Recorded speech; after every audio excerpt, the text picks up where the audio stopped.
Students, आज के इस वीडियो में हम लोग एक बहुत ही ज्यादा इंपॉर्टेंट क्वेश्चन को आंसर करेंगे कि क्या आपका जो एलएलएम है, अगर आप परस्यू करते हो 1 ईयर एलएलएम या 2 ईयर एलएलएम या 3 ईयर एलएलएम, कोई भी एलएलएम परस्यू करते हो, क्या वो प्रैक्टिस के तौर पे कंसिडर किया जाएगा या फिर नहीं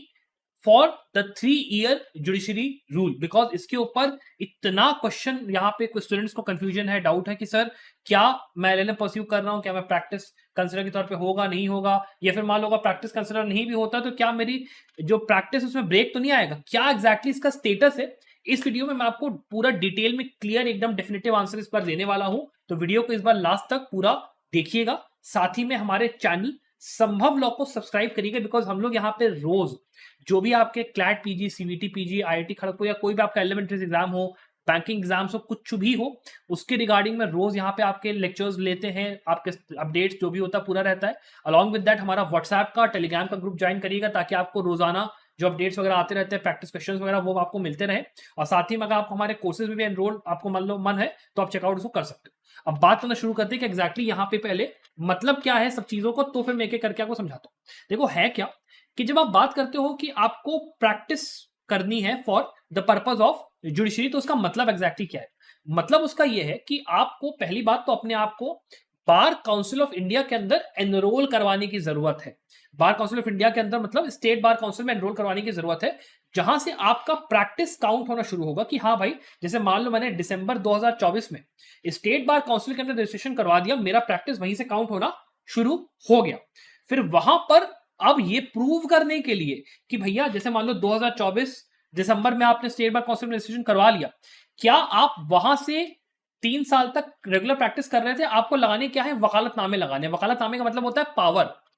पावर मतलब होता है आप साइन करते हो, एक आपका फॉर्म आता है, उसमें आप साइन करके बोलते हो कि हाँ भाई ये जो पर्टिकुलर केस है, इसके अंदर पूरा पूरा केस का नाम होता है, वो होता है, उसमें आपका साइन होता है, आपका जो सीओपी नंबर होता है ना, वो पूरा लिखा जाता है, आपका जो प्रैक्टिस वाला आईडी कार्ड होता है उसका नंबर लिखा जाता है पूरा, वो आपका वकालतनामा होता है। और जितने ज्यादा वकालतनामे आपने लगाए होंगे उससे ये चीज पता चलती है, जितनी ज्यादा आप कोर्ट के प्रोसीडिंग्स में अपियर हुए हो उससे पता चलता है कि आप रेगुलर बेसिस पे प्रैक्टिस कर रहे थे या फिर नहीं। अब हर जो आपका हाईकोर्ट होगा जो अपने रूल्स है वो डिसाइड करेगा, बिकॉज अभी यहाँ पे सुप्रीम कोर्ट ने क्या कहा, उन्होंने टाइम दिया कि भैया सब लोग जाओ और डिसाइड करो, अब हाईकोर्ट सारे, कि क्या क्या तुम लोग को अपनी इम्प्लीमेंटेशन रखनी, कि ये जो वकालतनामे की काउंटिंग होनी है कैसे होगी। जब ये लोग डिसाइड कर लेंगे तो हर स्टेट बार काउंसिल फिर एक सर्टिफिकेट बनाएगा 3 साल बाद में, जब आप सारे वकालतनामे लेके अपने जाओगे यहाँ पे उसके सामने, स्टेट बार काउंसिल के सामने, तो वो एक आपका बनाएगा पूरा फॉर्म, जिसमें कि आप पूरा मेंशन करोगे कि हाँ ये केस सर अपना यहाँ पे है, ये मैंने करे, तो उसके हिसाब से वो लिख के देगा कि हाँ भैया ये बच्चा जो है इसने इस पर्टिकुलर एडवोकेट के अंदर में 3 साल प्रॉपर प्रैक्टिस करी है, इतने इतने मुकदमे इसने पूरे पूरे करे हैं, इस पर्टिकुलर स्टेट में करे हैं, जो भी करे हैं जैसे करें उसके हिसाब से हम सर्टिफाई करते हैं कि हाँ भैया ये बच्चे की प्रैक्टिस वैलिड है। फिर वही सर्टिफिकेट लेके आप जाओगे किसके पास, प्रिंसिपल जज या जो भी जज आपका जानने वाला होगा उसके पास, उस चीज को फिर वो सर्टिफाई करेगा, फिर आपका वो 3 ईयर्स वाला जो रूल का प्रैक्टिस का जो आपका सर्टिफिकेट है वो आपका वैलिड होगा। ये आपका पूरा प्रोसेस, ठीक है, समझ में आ रहा होगा, ये पूरा प्रोसेस है। आपको रेगुलर प्रैक्टिस करती रहनी, रेगुलर वकालतनामे लगाते रहने, और प्रैक्टिस शुरू करने के लिए स्टेट बार काउंसिल के अंदर में registration is very very important. अब सवाल यह आता है कि सर ठीक है, स्टेट बार काउंसिल में तो रजिस्ट्रेशन मैं करा लूंगा, मैं प्रैक्टिस भी अपनी कंटिन्यू करता रहूंगा, मैं कोर्ट अटेंड करता रहूंगा, वकालतनामे लगाता रहूंगा, मैं सर्टिफिकेट बनवा लूंगा, लेकिन अगर इसी बीच में मेरा मन करता है कि मेरे को एलएलएम करना है, मास्टर्स करनी है, तो क्या मैं अगर मास्टर्स जब कर रहा हूं, मान लो मेरी 1 साल की मास्टर्स है, क्या मास्टर्स का जो टाइम पीरियड 1 साल का है, क्या वो प्रैक्टिस के तौर पे कंसिडर होगी, क्या वो माना जाएगा कि मैंने 1 साल अपनी पढ़ाई को दिया, तो भाई जो 1 साल मैंने पढ़ाई को दिया, क्या ये क्या मेरी प्रैक्टिस में काउंट होगा। तो इसका जवाब है भाई नहीं। आपका जो एलएलएम है it is a regular course, ठीक है, it is a regular course, ठीक है। उस कोर्स को करते हुए वो चीज आपकी एज अ प्रैक्टिस मानी नहीं जाएगी। अगर आपने ये कहा कि मैं कोई वकालतनामे नहीं साइन करूंगा, मैं कोई लिटिगेशन कुछ नहीं करने वाला, मैं केवल पढ़ाई करूंगा, और ये जो 1 साल का गैप है इसका क्या, तो वो एलएलएम नहीं माना जाएगा। लेकिन अगर आप 1 साल की पढ़ाई का गैप करते हो, तो यहां पर देखो दिल्ली हाईकोर्ट का जजमेंट, जजमेंट में केवल ये जो पर्टिकुलर चीज है दिल्ली के अंदर में वैलिड है, बिकॉज दिल्ली हाईकोर्ट का जुरिसडिक्शन है, दिल्ली के अंदर वैलिड है कि pursuing a masters can not be considered as a break in practice.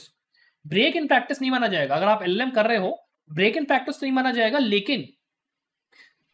चक्कर यहां पे क्या है, चक्कर यहां पे यह है कि यहां पे आपको ये जो रेजोल्यूशन है ना बार काउंसिल का, इसको आपको ध्यान में रखना है, ठीक है। यहां पे बार काउंसिल रेजोल्यूशन को, रेजोल्यूशन नंबर 160 ऑफ 2009, इसमें देखो बार काउंसिल ने क्या बोला, it is resolved that a practising advocate could join LLM course as a regular student without suspending the practice.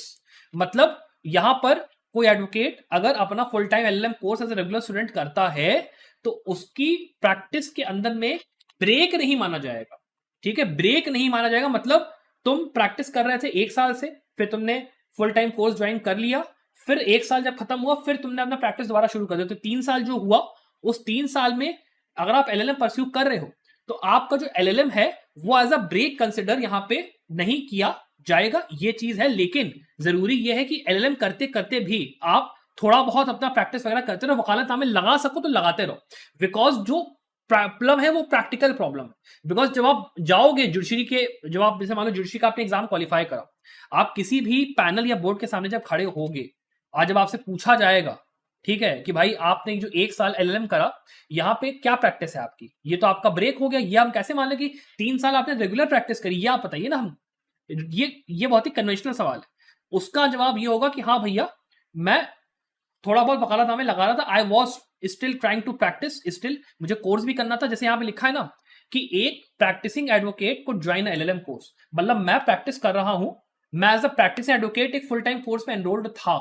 ठीक है, वो चीज अलाउड है। बस ये ध्यान रखना कि जैसे मान लो दिल्ली यूनिवर्सिटी के अंदर में 2 साल का एलएलएम का कोर्स होता है, उस 2 साल के एलएलएम के कोर्स के अंदर भैया सीधे सीधे एफिडेविट साइन होता है कि तुम कोई भी और काम नहीं करोगे, कोई भी और पार्ट टाइम नौकरी नहीं करोगे, इंटर्नशिप नहीं करोगे, कुछ नहीं करोगे, केवल और केवल पढ़ाई करोगे। वहां पर अगर मान लो आप जुडिशरी के इंटरव्यू में बैठ गए और आपने कहा कि भैया देखो, मेरा 2 साल का ये दिल्ली यूनिवर्सिटी का एलएलएम है और उसके साथ में मेरी 3 साल की प्रैक्टिस है, तो आपसे ये बोला जाएगा ना कि भाई जो तुमने एफिडेविट साइन करा था दिल्ली यूनिवर्सिटी के अंदर, उसमें तुमने क्या झूठ बोला था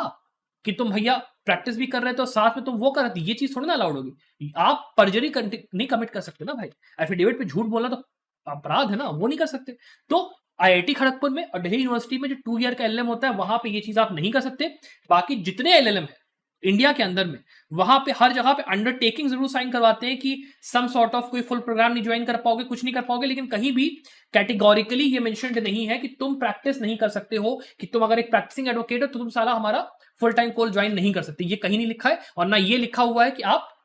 एज एन एडवोकेट मतलब अपनी प्रैक्टिस को सस्पेंड करो फिर आके हमारा एलएलएम का प्रोग्राम ज्वाइन करता। अब इसके लिए मैं आपको एक चीज और दिखा देता हूं, ठीक है। आपकी एक आरटीआई यहाँ पे फाइल हुई थी, ये मुझे आरटीआई एक जगह से मिली। देखो उस आरटीआई के अंदर जाने से पहले मैं आपसे अब इसका बात मैं आपसे कहूंगा कि आप मान लो तैयारी कर रहे हो, लेकिन अब ये है कि लास्ट 60 डेज में नहीं समझ में आ रहा है कि मैं कहाँ से तैयारी करूं। तो देखो पिछले 5 साल में हमारा कंप्लीट एलएलएम प्रिपरेशन कोर्स, पहले तो प्राइस इसका अब यहाँ पे 149 में 4200 का कोर्स है, सिंपल सा कोर्स है। सारे वीडियो लेक्चर्स बिल्कुल precise to the point, 20-25 minutes के क्रिस्प एकदम। आपको सारा आपका जितना सब्जेक्ट का काम है वो पूरा रिवाइज करना हो, चाहे पूरा पढ़ना हो, वो पूरा हो जाएगा। 50 full length mock papers, 100 subject wise mock papers, landmark recent case law summaries, आपको बोनस मॉक पेपर्स भी मिल जाते हैं अदर जो आपके एग्जाम से उनके भी, और मेरी मेंटरशिप रहती है। और आप पिछले 5 साल का हमारा ट्रैक रिकॉर्ड दे सकते हो, हर साल 5 से लेकर 6 साल हमारा संभव लॉ पे टॉप रिकॉर्ड रहा है। और साथ ही में यहां पर प्रूवन रिकॉर्ड के साथ में मैं एज अ मेंटर आपके साथ जुड़ता भी हूं। तो आप आइए एक्सीलेंस, और उसके लिए प्लीज आइए हमारे इस कोर्स के बाद चेकआउट आप करिएगा लास्ट उसके लिए, वरना आप यहाँ पे 2999 भी कोर्स को हमारा चेकआउट कर सकते हो। ये वाला कोर्स जो आपका है लास्ट के 2 मंथ्स के लिए इतना बेस्ट है, बिकॉज आपने अगर खुद से फाउंडेशन सब्जेक्ट सारे कर लिए, बस आपको ये चाहिए कि हाँ सर मेरे को मॉक पेपर दे दो, केस लॉज दे दो। बिकॉज अगर आप लाइव लॉ या बार एंड बेंच से पढ़ने जाओगे तो बहुत टाइम लगेगा, नहीं हो पाएगा। वहां पे हर केस जो होता है उसके अंदर बड़ा बड़ा दिया हुआ है, अब आप फिल्टर आउट ही नहीं कर पाओगे कौन सा पढ़ना है कौन सा नहीं पढ़ना है। तो इस मोमेंट पर प्लस आपको मॉक पेपर्स की नीड पड़ेगी ही पड़ेगी। लास्ट के 20 डेज में mock papers are very very very important, तो वो आप स्किप नहीं कर सकते हो। उसके लिए प्लीज 2999 में कोर्स चेकआउट करिए। सबसे बढ़िया बात, ये कोर्स आपका 9 मंथ्स के लिए वैलिड है। ये नहीं है कि क्लैट का एग्जाम हुआ खत्म कहानी, कोर्स तुम्हारा आउट ऑफ स्टॉक हो गया, भाई तुमको कोर्स मिलेगा ही नहीं। 9 महीने यूज करो, जितना यूज करना है करो, कोई दिक्कत नहीं है, ठीक है। तो ये चीज है। और आप अगर मान लो ये चाह रहे हो कि सर मेरे को ऐसा कोर्स में सीयूटी, खड़गपुर, आईआईटी, आईएलआई, सिम्बा, मतलब जितने एग्जाम आप सोच सकते हैं एलएलएम के सारे 5499 में केवल ऑल इंडिया बार और यूसी नेट के साथ 12 महीने की वैलिडिटी के साथ चाहिए, आप 5499 में ले जाइए। कोई बड़ी बात नहीं, बहुत ही सिंपल, बहुत ही बढ़िया कोर्स, बहुत ही प्यारा कोर्स है आपको दिखाने वाला। तो देखो ये आपकी एक आरटीआई है, ये मुझे एक जगह वो था उसमें देखिए साफ साफ लिखा, with regards to the RTI application it is to inform you that as per the decision of the general council, जो मैंने आपको सोल्यूशन नहीं पढ़ाया था, any person doing his higher studies or post graduate course in any other subject other than LLM or PhD in law is required to suspend his practice as an advocate. मतलब क्या है, मतलब ये है यहां पर कि भाई अगर तुम अपनी मास्टर्स एलएलएम परस्यू करते हुए आपकी प्रैक्टिस जो है सस्पेंड नहीं हुई, ठीक है, आप पहले as a state bar council में एडवोकेट एनरोल हो जाओ, उसके बाद आप अगर एलएलएम परस्यू करना चाहते हो आप एलएलएम परस्यू कर सकते हो, लेकिन ये मत कहना कि फुल टाइम एलएलएम कर रहा हूं तो भैया वो भी एज अ प्रैक्टिस कंसिडर कीजिए, वो चीज नहीं। इस चीज को थोड़ा सा डिटेल में समझ लीजिए, बहुत ही धीमे धीमे समझा रहा हूं इस चीज कि आप रेगुलर प्रैक्टिस कर सकते हो, रेगुलर प्रैक्टिस करते हुए आप अपनी एलएलएम को परस्यू कर सकते हो, आपको अपनी प्रैक्टिस को सस्पेंड करने की जरूरत नहीं। देखो ये चीज यहां भी लिखी है कि प्रैक्टिस को सस्पेंड नहीं करना है, ठीक है, आप अपनी प्रैक्टिस करते रहो और साथ में उसके अपना एलएलएम का फुल टाइम प्रोग्राम भी आप कंसिडर कर सकते हो, कोई ऐसी दिक्कत नहीं। लेकिन full time LLM is not a substitute to your practice. आपको एलएलएम करते हुए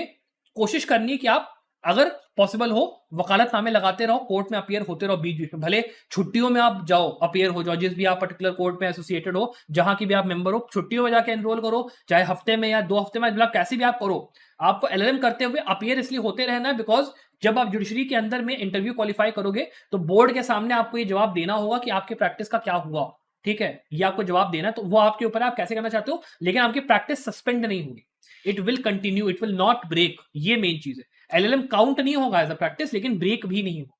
ये समझ लेना, इसका बहुत मेन पॉइंट है, इसको बहुत ही न्यूआंस के साथ आपको समझने की जरूरत है that you can pursue your LLM.